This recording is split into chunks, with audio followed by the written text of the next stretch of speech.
Welcome everyone, it is Lord Michael here, and I am here to give you an update on the global minimum tax and in particular on the situation with Malta. Malta had announced, for those of you who are not familiar, that they were going to do some tax changes that were going to be not so good, and we have Orban to thank, and we're going to talk about it today. So let's dive in and discuss what is up with global minimum tax, what is up with Maltese tax, and why do we have to thank our good friend Orban. Before we do that, if you haven't already, please hit the subscribe button, hit the all notification bell. Thank you for being with us. If you would like help with international tax optimization, either for your business or for yourself, you can book a call with me, calendly.com/Michael-Rosmer. There's a link in the description below, or you can send a message through offshorecitizen.net. We do really complex, sophisticated international tax structures for people, as well as just personal tax optimization, such as the things we talk about on this channel. Now, what is the deal here? Well, we have some great news. We had talked, I guess it was maybe like a year and a half ago, global minimum tax was kind of a thing, right? They were bringing it in. Janet Yellen was pushing hard for this. And frankly, they had one after another, we'll call them wins, but I wouldn't really call it a win for the world,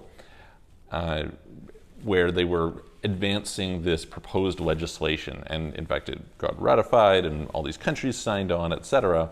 But the thing happened which we were hopeful for.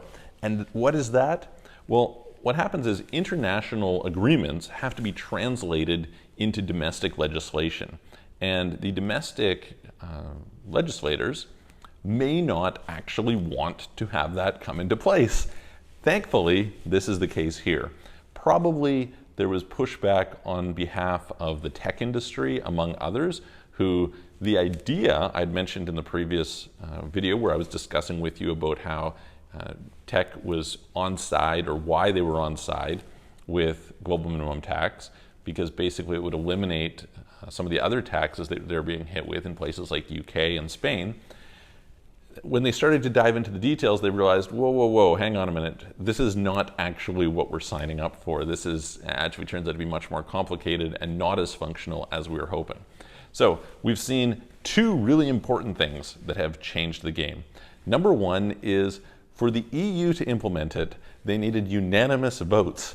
And Orban, who is the head of Hungary, vetoed it and said he has no intentions of not vetoing it. So thankfully for Orban, the EU is not on side with global minimum tax, and we will see what goes on there. At the same time, we had in the US the desire of the establishment not to really move forward. They kind of lost interest. All these other things happened. They said, global minimum tax, let's put it on the back burner.